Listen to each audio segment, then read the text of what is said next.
At Dio Media and Communications, we're a team that likes to try things, and I managed to try Steelpan in 2013.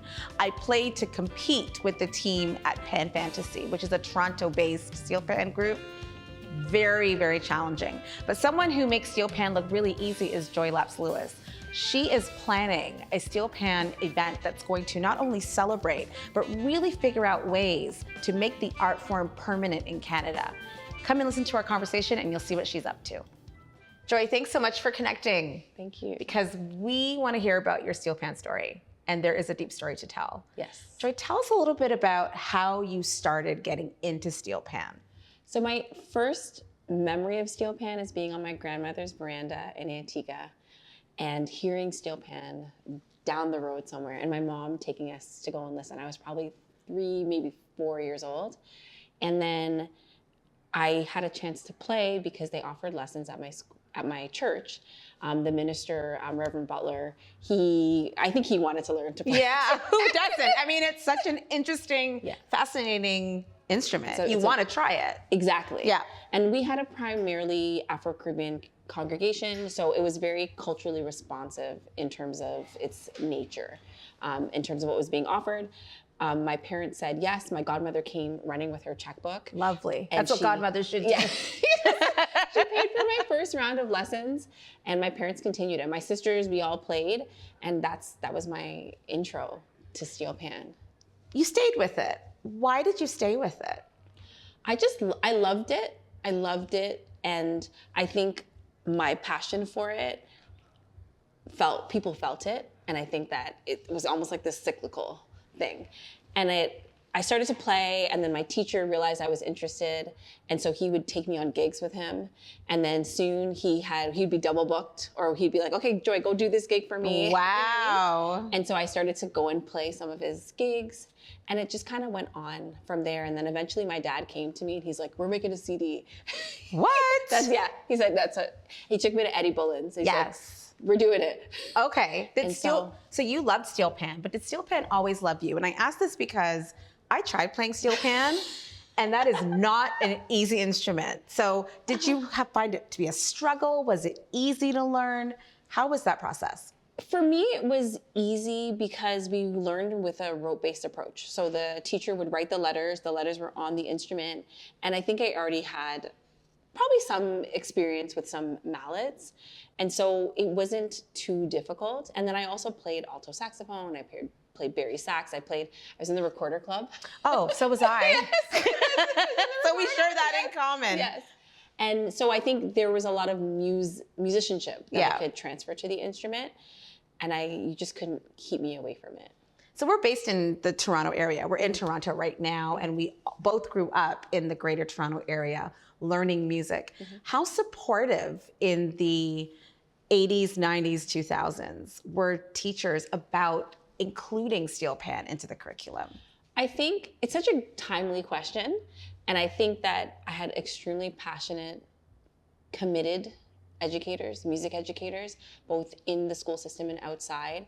I remember I went to Southwood Park Public School, and we did full-out musicals. Like, I was a Munchkin in The Wizard of Oz when I was in grade 3. And then when I was old enough, I was one of the brothers in Joseph. Right. And they actually let me bring the Steelpan into the mix, and I played Benjamin Calypso. Oh, wow. When I went to high school, my high school music teacher, Mr. Burford, he let me bring the Steelpan in, and I would read the bell parts and play in the concert band. Had you seen that before? Because I do not know in my time in school, and I grew up in the Mississauga area, that there were Steelpan. Like, I don't know that being integrated to be a norm.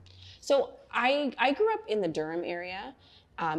I think Steelpan, and I think it's worth noting that Steelpan has a rich history, especially in like Toronto proper, in the Toronto District School Board. There's a lot of pan pioneers that have done a lot of work to integrate Steelpan. So I think for us on the periphery of the GTA, we didn't experience that in the same way. So I'm lucky that I had teachers like I did to allow me to bring that in. We didn't have such culturally responsive programming, so I would say that it wasn't equal. You know what I mean? Right. I had very passionate teachers, but we weren't having the same experience in terms of the kinds of programming that was available. So moving you through the school system into the post-secondary system, Tell me a little bit about your journey there and where steel pan fit in. So I actually did a degree in international business. I went to the Schulich School of Business at York, and I was able to take electives in music. And my first elective that I chose was Lindy Burgess's Caribbean Ensemble, which was steel pan. I also took Escola de Samba with Rick Lazar. I took West African drumming with Kwasi Donyo. And as I went through my business degree, all of my electives were mostly in music. Right.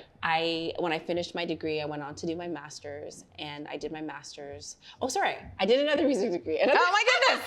I did some more music courses. I'm not surprised. And so I auditioned on my steel pan. And one of the reasons why I actually didn't try to pursue that initially was because steel pan is traditionally rote-based in its teaching, and I didn't see or feel that there was a place for steel pan in a post-secondary environment, given the heavy focus on Eurocentric music practices, especially reading notation, et cetera, et cetera. Did it occur to you at that time to ask for it?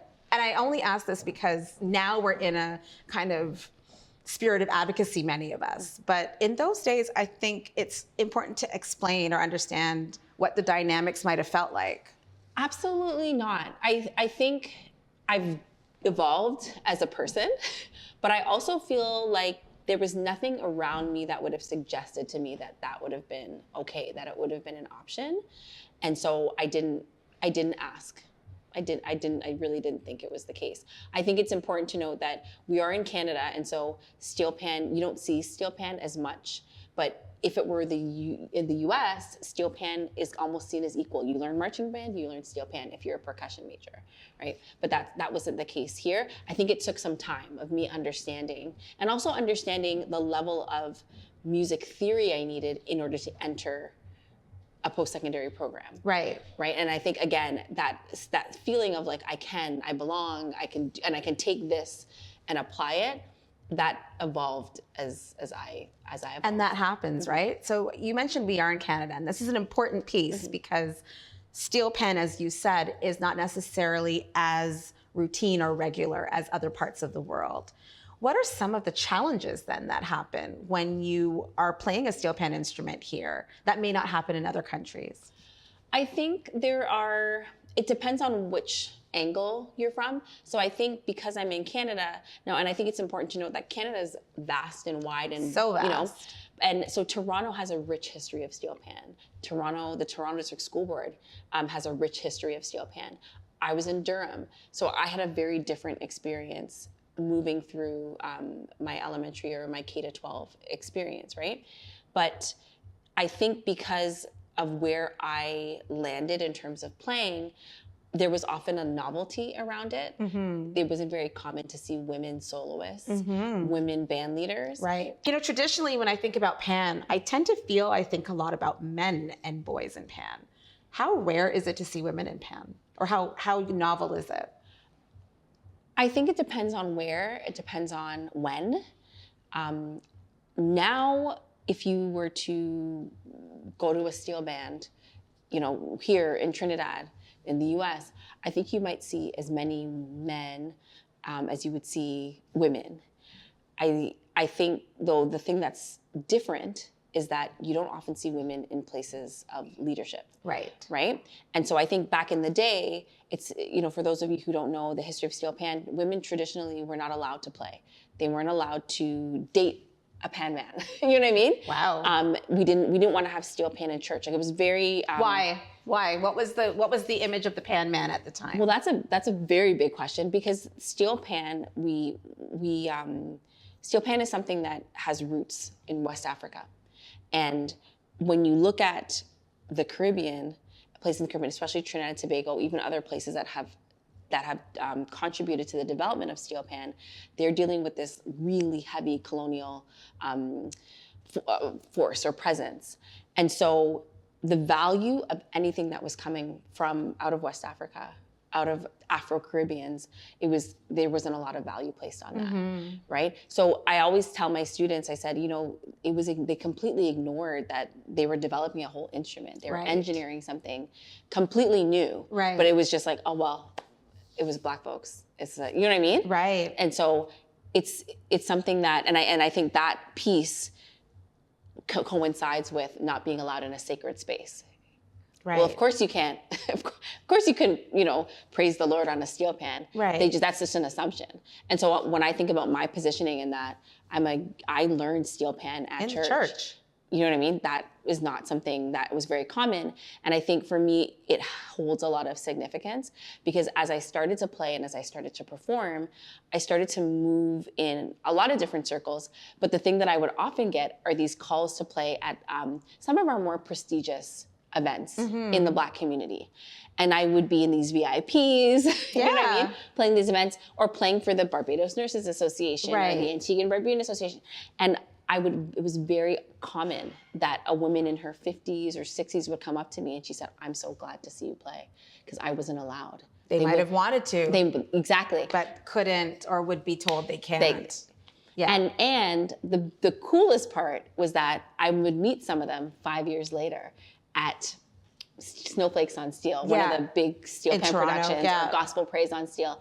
And they would be there in their skirt. They could be like 65, but they were like, I'm learning steel pan. Yeah. They're doing it. And they would have told me, and some of them would say I was inspired to see a woman play. And not that there aren't other women pioneers for sure. But I think because I was able to take up space as a soloist, as a band leader, that made a difference. But I also think it might have made a difference, the time and place. Like you're born at a particular time and you're placed in a particular time of the era. And it was like 20 years ago, you would not have been able to necessarily play in church. There were a lot of churches that weren't even bringing in drums, much less steel pan. Exactly, yes. So like that's kind of a cool thing that's happened. But tell me a little bit more about Girl in the Yard then. Was it the inspiration of seeing these women in their 50s, 60s, learning pan? Was it the little girl that you remember of yourself playing and feeling like you were kind of novel at that time? What struck up Girl in the Yard, which is your initiative? It's your thing. I think Girl in the Yard is this concept about women taking up space in the pan yard, and the pan yard being the space where we come together to play steel pan, and not just to play, but to be in community. And it inspired me because I wanted to be able to tell the stories. When I'm talking about like my project, my record, for example, the idea was I'm going to tell the stories about the women that helped me to show up, to be a girl in the yard, arranging, writing music, composing music, teaching, you know what I mean? And it was important because I know that like you said, 40 years ago, you know what I mean? I wouldn't have been able to do this. In the early 1930s, 40s, you know what I mean? When steel pan was emerging, I would not have been able to do Whether you were in Canada or whether you were in the Caribbean. Yes. In 1930s. Right. Not happening. Right? Not happening. So, and it was important for me to be able to tell that story and to kind of, push that narrative. So I think what's also important to you is the upcoming summer event that's going to be focusing on steel pan from a more academic approach, but also a community approach. Can you tell us a little bit more about this event coming up? So we're having an event to bring together and to really connect different stakeholders in the steel pan community. This event emerged as a result of a project I'm working on to map steel pan across Canada. And really in doing this project and now this event, I really wanted to address some of the issues that I'm finding. And one of the big issues I'm finding are that people can't find who they need to find. And there's also just a huge lack of connectivity within the community. When you say they can't find who they need to find, give me an example, please. Okay, so every day, at least every day, I get an email. I get a text message, I get a call. I'm looking for lessons. I'm looking for a steel pan. I'm looking for a tuner. I need sticks. I need a pan player. And people just they come to me. I need steel pan stands. You know what I mean? I've literally had an arts consultant in one of our boards here say, Joy, can you just sell everything? Can you sell us everything? Stands. And are you ready for that? And I could be, but I don't want to do that. Yeah. I don't want to do that. It seems to speak to a deeper problem. Yes. Or a deeper challenge, which is there's an infrastructure gap when it comes to steel pan in Canada, despite the fact that it has grown, it's in churches, it's in school boards. there seems to be a gap. There definitely is. One of the big issues, I think the word I would describe it as is like the findability. How easy are you to find on Google? You know what I mean? How do you have a storefront? I want a steel pan. Can I walk into your store and buy a steel pan? I need sticks. Can I walk into your store? And one of the nice things that's happening in Canada that has continued to develop is there's a consideration for who you're buying from. So boards, arts consultants, teachers, they don't want to go to necessarily just go to a big box store and buy something that's really culturally specific. They want to make sure that they're going to the makers that have roots, you know what I mean, in the countries that have really contributed to the development of the instrument, but they can't always find them. And maybe they find them, but are they on the vendor list? Right. You know what I mean? Right. And so there's some of those pieces. And so for me, I could sell them everything. I could sit at home and have a whole, you know what I mean? But I don't want to do that because I think that that's not, I don't think that it's not what I want to do, right? Especially when I know that my peers, my colleagues, my fellow stakeholders in the community, they want the work. I've yet to see somebody tell me, yeah, don't book me. Right? Yeah. They want the work. They appreciate the work, but it's okay, how can I make myself more accessible, more findable? How can I make my program in a way that whatever the way that it's run, we can connect with other institutions that uphold certain standards around, the vulnerabilities around children or, you know what I mean, or youth or seniors or what have you. So I think that they want to get there, but it's not always the easiest thing. So how easy is it to map Steelpan right now? Like, how do you go about building a mapping project for Steelpan in Canada? Well, what we're doing right now is seeing what we can find. So I'm actually working with somebody in administrative support right now. And the initial step is just to see who can I find online from someone who doesn't really have ties to the community and doesn't know Uncle Tommy or know Auntie Wendy. Yes. You know what I mean? Yes. Or know, who runs OSA. Yeah. Like I'm literally starting that way. And then also starting to do some, what I would call like community consultations or town halls, or even just individual consultations with a variety of stakeholders in the Steelpan community. So I'm going anywhere from an elder to a soloist, to a band leader, to a 7-year-old who's interested. Exactly. Yeah. To the teacher that I was in her school last week who was just frustrated because she so wants to develop the program, right, but she didn't buy the right stuff. Right. You know what I mean? Right. And so, and really at the end of the day, like, I think that there's been a lot of great work. There's been so much great work done by our elders, by our pioneers, our trailblazers. And I think that we couldn't be here without them. And it goes without saying. Right. But I think there's also a piece where you have teachers, you have educators, you have organizations that they just have certain limitations in terms of, how much time do they have to go find what they need? Right. What is the skill set that they have to be able to discern, is this the right instrument for my program? How do I decide which steel pans to put together? Those are big questions, Joy. Big. And I think they're that important. They're very important, and they know that the steel pan is accessible. They know that the steel pan is a great instrument to have the child who's not excelling in English and math, a great way to pull them in and feel a sense of excellence and right. They know it's the right thing. Yeah. They know that they're in communities that the traditional band program does not respond well to what is needed. But what don't they know? How to find it. How to find it. Okay. And who to find, and the other piece too that I really believe that a lot of our steel pan professionals, I really believe that they should be moving into consulting. Because and I think that when you live in something every day, and you do it every day, you think, everybody knows this, but no, they're experts. And that's the other piece. I really hope that by connecting people, we can allow other steel pan players, maybe band leaders, to start to maybe even move into that consultant space and help teachers, help organizations develop their steel pan programs. I do it. You're so passionate. But I can't do it all. I can't do it all. Because you're still a mom. I'm still a mom. You're a wife. Yes. You're a community daughter. You have a lot going on. Yes. And you have your own artist business. Yes.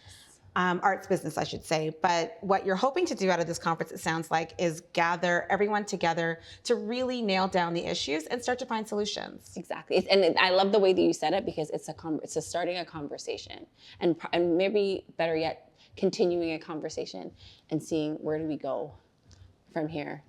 So Joy, there's a lot to process in this conversation, but there's a lot of potential here to really build up the community in a place that can be sustainable, so that your kids, your nephews, your nieces can continue to continue in the art form in a way that will support the longevity of it. That's what it sounds like you're looking to do. What else is going to be happening at the event on August 8 and 9 at the University of Toronto Scarborough campus? People can expect steel pan music. That's a good thing. That's never bad on a summer's day. Food. Yeah. But more importantly, we'll have a series of panels and discussions that impact different aspects of the steel pan community. We will have panels that involve different experts from education, different pioneers in the community. And we will also just be hoping to continue to network, to connect. Those are some of the things that folks can expect. And will you also be delving deeper into the mapping project too?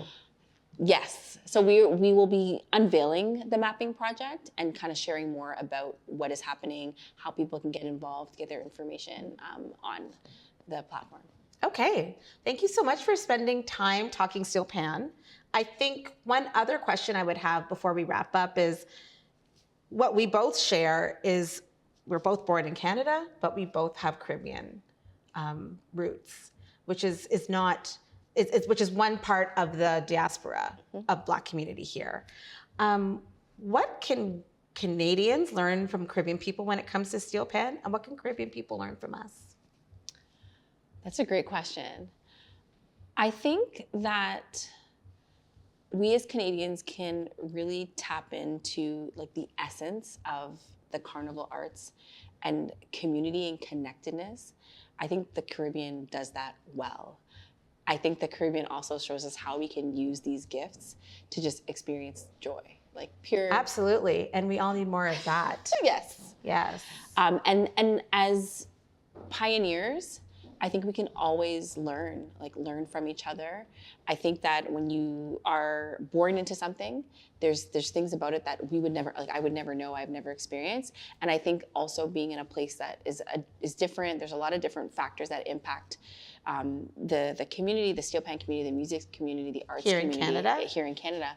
I think that there's aspects of that we can then share and inspire or allow them to maybe change some of the ways they're doing things. There's always something to learn, I think, from each other. Thank you so much, Joy. This was awesome. Thank you. I look forward to it.